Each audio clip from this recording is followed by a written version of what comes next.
So far this year, I've reviewed more than 40 pairs of training shoes, and I've shared my opinion on a few standouts. But it's time to reveal which ones are the best. It's these ones, in these boxes. Let's talk about them. Okay, so 2 quick things before we start. First, I want you to note that this is a ranking of training shoes only, as opposed to racing shoes. So essentially, if they have a carbon plate, they're disqualified. Second, the purpose of this ranking is to introduce you to new shoes that I really like. If you have a pair of training shoes that you enjoy and they're not on the list, don't just throw them out and buy whatever I recommend. But if you're curious and you want to know what else is out there, by all means, try these shoes. They're my favorite. So let's start. In dramatic fashion, number 5. Okay, technically this is a 2023 shoe, but I think it's fair game to include because I have yet to see Hoka come out with a training shoe that's better than this one. There are rumors that the Clifton 10 is going to come out this summer, but I'm still not sure. I haven't heard anything to confirm. So we're sticking with the 9. The reason I've picked the 9 as part of my top 5 is that it might be the lowest density shoe I've ever seen. And what I mean by that is that it's so bulky, it's big, it's got a big chunk of foam underfoot, and yet it's a featherweight training shoe. 8.7 ounces is quite light. The one thing I'll say that Hoka can improve on this shoe, and the reason that it's stuck at number 5 and not higher, is the durability is questionable. These tend to wear out after around 600 kilometers. The Clifton might be for you if you enjoy a low heel to toe drop, you want to feel light on your feet on easy days without wearing minimalist shoes, and if you're blister prone, because they're kind of a hug for your entire foot. They're very comfortable.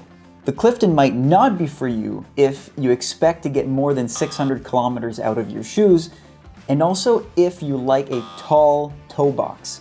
Some people complain that their feet would hit the top of the toe box. Wasn't my experience, but I've heard that quite a few times. What you're watching here is running YouTube. And the goal of running YouTubers is twofold. 1 is to keep you informed, and 2 is to keep you entertained. Are you not entertained? So, admittedly, one thing we tend to do is to skip over the boring gear to talk about the flashy, cool gear. But not today. Today, we embrace the boring. And there's nothing more boring than the Brooks Go 16. Except the Asics Gel Nimbus 26. See, I made a whole video about how the Brooks 16 was so boring because it hadn't changed in 16 years. But for the Nimbus, that's rookie numbers. It's almost as old as I am. So why did I pick it? It's because I think the Nimbus of 2024 actually combines some of the old trusted specs that Asics lovers have come to enjoy with a couple key updates that makes this a very current and solid shoe. It has this massive heel to toe drop that heel strikers tend to really like, and then this pure gel tech underfoot that makes the shoe last for months. And then on top of that, it has something called FF Blast Plus foam, which gives the midsole a 21st century makeover. The toe box is a bit wider, and the upper is more breathable than previous models. And overall, Asics managed to teach its old dog a couple valuable new tricks. Number 3, the Brooks Glycerin 21. So these were my discovery of the year. I had managed to go through an entire running career without ever trying on a pair of Glycerins. Not purposely, just I would always choose something else. And I'm happy that I gave them a try this year because I've come to think about them as the Goldilocks of running shoes. They're not too big, not too heavy, not too thin, not too expensive, just right. You see, with most shoes, there's something that you have to put up with. The Nimbus are a little bit heavy, the Cliftons are not that durable, and those are 2 of my favorite shoes. With the Glycerin, everything is just solid.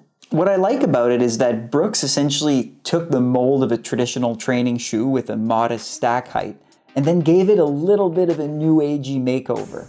The midsole has this nitrogen-infused DNA loft foam that softens the landing.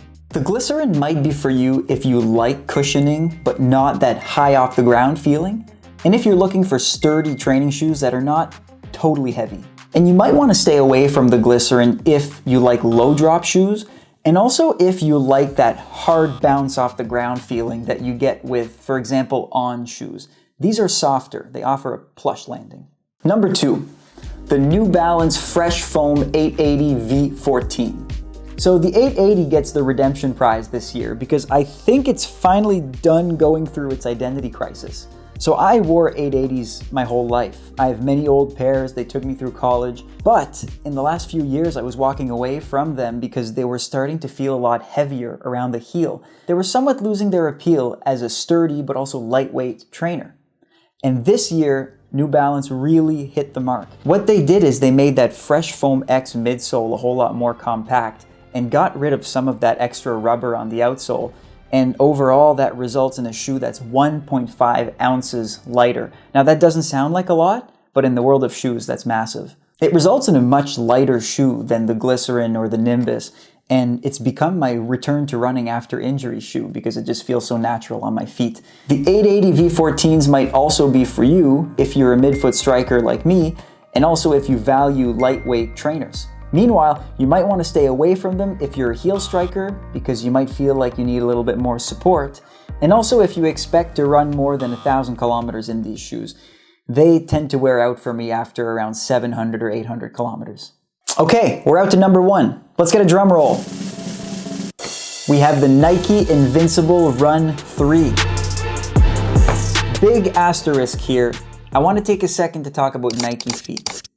Now, if you're like me and you didn't grow up on Nike shoes, your first couple runs in them might feel terrible. The first time I tried Alpha Fly 2s, I had sore arches for about a week, and my first couple kilometers in these, frankly, felt terrible. It was like running on blocks. But here's the thing about Nike feet. It's a break-in issue, all right? You try them a couple times, and then the Nike feet go away. Then they start feeling pretty good. Because what you do is you tell yourself, if it worked for Jordan, if it worked for LeBron, and it's not working for you, the shoes aren't the problem. You're the problem. So learn to just do it. Okay, jokes aside, once I did break these in, they became the gift that keeps on giving. And I swear, Nike's not paying me to say this. I think what happens is these shoes are very rigid compared to something like the Hoka Cliftons. Let's compare them to the Cliftons. What the Cliftons do that make them so comfortable is that they have foam that's very adaptable to your foot. So when you land on the foam kind of goes with your foot. These ones don't really adapt to your foot, but instead they keep it nice and straight and somewhat teach you how to run properly. I've actually found this to be a really good shoe for injuries because it prevents me from pronating or supinating out of control. And for that reason, I've come to very much like them. The other thing that I like about them is that they have this big, thick layer of Zoom X foam in them, which makes them incredibly durable. With these ones, I'm almost at 1,200 kilometers and they're still going. And that's it! These are my top 5 training shoes of 2024. It's actually really hard to narrow down. There's a lot of good shoes out there. If you think I omitted the real winner, the real best shoe of 2024, let me know in the comments and I'll happily debate you on that. And speaking of real winners and Nike feet, can anyone tell me what the story is behind this real winner here? When did this colorway come out? And what was this shoe for? First one to answer correctly in the comments wins bragging rights. And while you mull it over, feel free to subscribe to the channel. Thanks a lot for watching. Till next time.